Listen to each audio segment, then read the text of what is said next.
Seguimos en Conexión B, análisis, entrevista. Vamos a cerrar el programa con el campo innovador, directamente el ingeniero Francisco Javier Ugalde Acosta, investigador del INIFAP del campo experimental Contacto. Paco, adelante, muy buenas tardes. Hola Jorge, muy buenas tardes y al auditorio de Conexión. El tema de hoy es conoceremos más sobre el fenómeno climático del Niño y sus efectos en el sector productivo. Trataré de darme a entender porque es un tema que integra varias disciplinas sobre el estudio del clima, la atmósfera, el océano y el factor ambiental sobre los agroecosistemas productivos. El fenómeno del Niño es un suceso oceánico atmosférico que tiene lugar precisamente en la parte del Pacífico tropical central y oriental entre Perú y Ecuador, allá en Sudamérica. Y esto es que se empieza a calentar el agua del océano por encima de los 20 grados centígrados y la termoclina, que es a nivel ya de profundidad en el océano, cambia la temperatura del agua rápidamente. De acuerdo a estudios realizados por el Ministerio del Medio Ambiente de Perú, pues ellos mencionan que han ocurrido por lo menos 120 episodios climáticos del Niño en los últimos 5 siglos. Y si vamos a la parte más de historia, en uno de los trabajos que realizó la Sociedad Geográfica de Lima, Perú, que los publicaron allá en 1897, mencionan que esta situación del fenómeno climático del Niño era conocido por estas civilizaciones preincas muy antiguas como la Moche, los Lima y los Nazca. Y esto lo encontraron en documentos escritos de Antonio Raimondi sobre la oceanografía y la climatología del litoral peruano, que señala que el fenómeno del Niño ocurre de por lo menos desde hace 40.000 años. En 1924, pues un especialista en climas, Gilbert Walker, acuñó el término oscilación sur y después, junto con el meteorólogo noruego-estadounidense Jacob Bergnex, se acreditan la identificación con el nombre del fenómeno del Niño. El fenómeno del Niño se conoce como oscilación sur. Es una anomalía ambiental natural del sistema climático global. Se presenta a lo largo del Pacífico ecuatorial y puede presentarse en tres fases: la cálida, que es precisamente el Niño; la fría, conocida como la Niña; y la neutral, siendo esta última la fase donde el océano y la atmósfera se comportan de manera normal. El fenómeno del Niño puede presentarse de manera irregular cada 2 o 7 años. El año pasado, la Organización Mundial de Meteorología detectó que la temperatura de la superficie del mar y otros indicadores atmosféricos y oceánicos en la zona precisamente allá de Perú y Ecuador presentaron valores congruentes a un episodio del Niño. Y aquí el Servicio Meteorológico Nacional Mexicano de Conagua observó en junio de 2023 la transición del fenómeno de la Niña a El Niño, y de ahí el último reporte del 4 de junio de este año se espera que esta transición del fenómeno del Niño pase a su fase neutral y que de ahí existe la posibilidad de que se inicie el fenómeno de la Niña ahorita en junio o en julio a septiembre de este año. La realidad es que todavía seguimos con sequía y altas temperaturas por el fenómeno del Niño.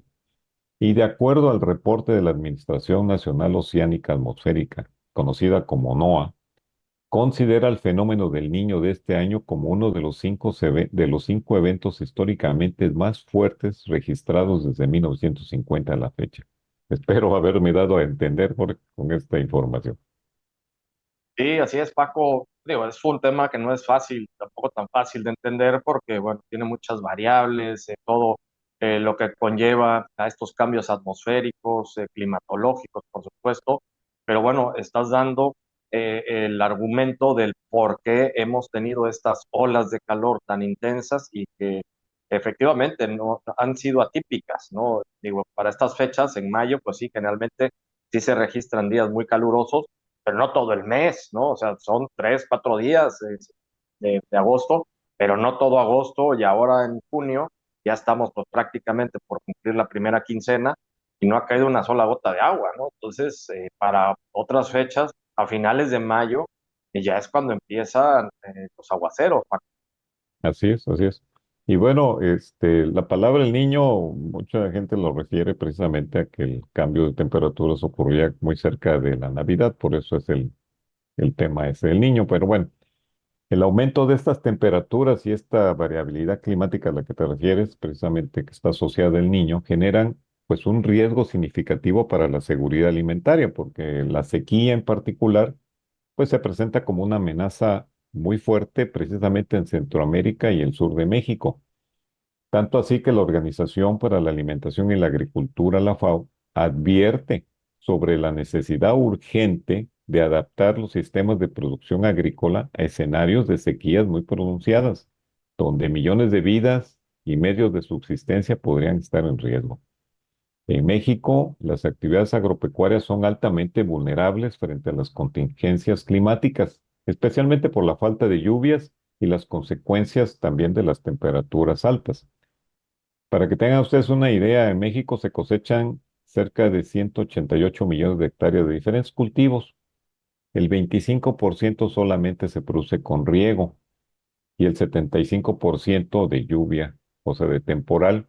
Y esto nos hace que dependamos precisamente de las lluvias y por lo tanto una gran vulnerabilidad del sector productivo del campo ante el cambio climático, pues esto afectaría en gran medida a producción agrícola, menores ingresos, inclusive para quienes se dedican a eso, y problemas ya de otra naturaleza social, que migración y cosas de ese tipo, pobreza. Además, un rendimiento bajo en la producción del sector primario puede llevar un alto riesgo en la seguridad alimentaria del país. Así se manifiesta esta situación.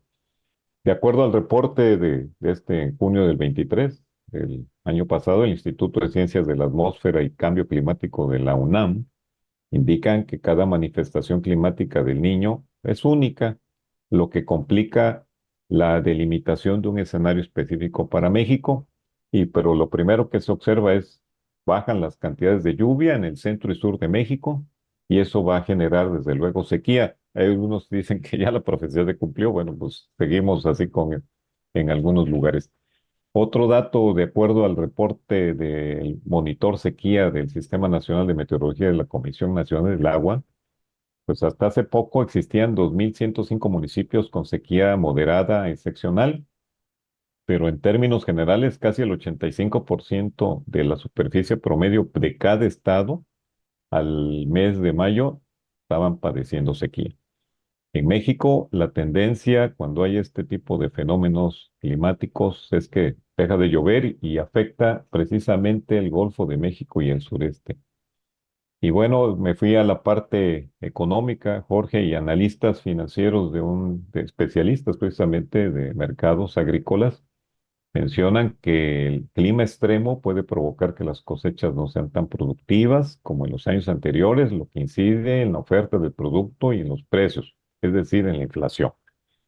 Ante este panorama de anomalía climática que se ha presentado del segundo semestre del 2023 al primer semestre del 24, en la producción de cultivos básicos, en particular maíz y frijol, en condiciones de temporal y humedad residual, aquí en la región Golfo, Centro y Península de Yucatán, pues el Centro de Investigación de aquí del Campo Cotasta aprovechamos para validar variedades híbridos de maíz y frijol y de esta manera pudimos obtener información muy valiosa que nos dice qué variedades de frijol, qué híbridos de maíz tienen tolerancia a estos problemas del periodo del niño, del efecto del niño, y de esta manera podemos contribuir a soluciones tecnológicas que pues pueden ayudar cuando haya una situación de estas, tanto para el campo como para al abasto de alimentos a la población, Jorge.